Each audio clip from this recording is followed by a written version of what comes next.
निर्मलभासितशोभितलिङ्गं जन्मजदुःखविनाशकलिङ्गं तत्प्रणमामि सदा शिवलिङ्गं देवमुनि प्रवरार्चितलिङ्गं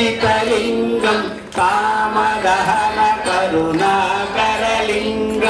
रावणदर्पविनाशनलिङ्गं तत्प्रणमामि सदा शिवलिङ्गं सर्वसुगन्धसुलेपितलिङ्गं बुद्धिविवर्धनकारणलिङ्गं सिद्धसुरासुरवन्दितलिङ्गं तत्प्रणमामि सदा शिवलिङ्गं कनकमहामणिभूषितलिङ्गं फणिपतिवेष्टितशोभितलिङ्गं दक्षसुयज्ञविनाशनलिङ्गं तत्प्रणमामि सदा शिवलिङ्गं कुङ्कुमचन्दनलेपितलिङ्गं पङ्कजहारसुशोभितलिङ्गं सञ्चितपापविनाशनलिङ्गं तत्प्रणमामि सदा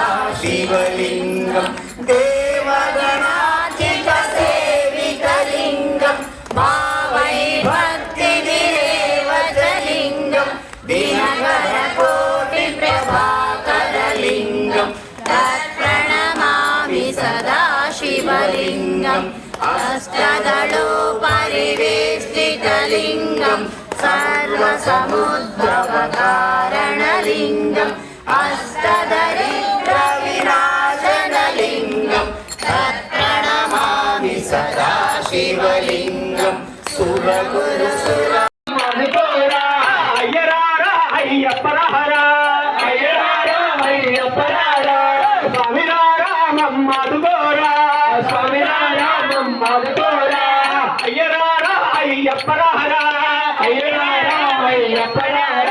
కొండలు కొండలు కొండలు కొండలు కొండలు ఉన్నావా ఎవరి కొండలు ఉన్నావా ఓ అయ్యప్ప స్వామి కొండలు కొండలు కొండలు కొండలు ఉన్నావా శబరి కొండలు ఉన్నావా ఓ అయ్యప్ప స్వామి గంటలు గంటలు గంటలు గంటలు గంటలు వరకున్నా నీ గుడి గంటలు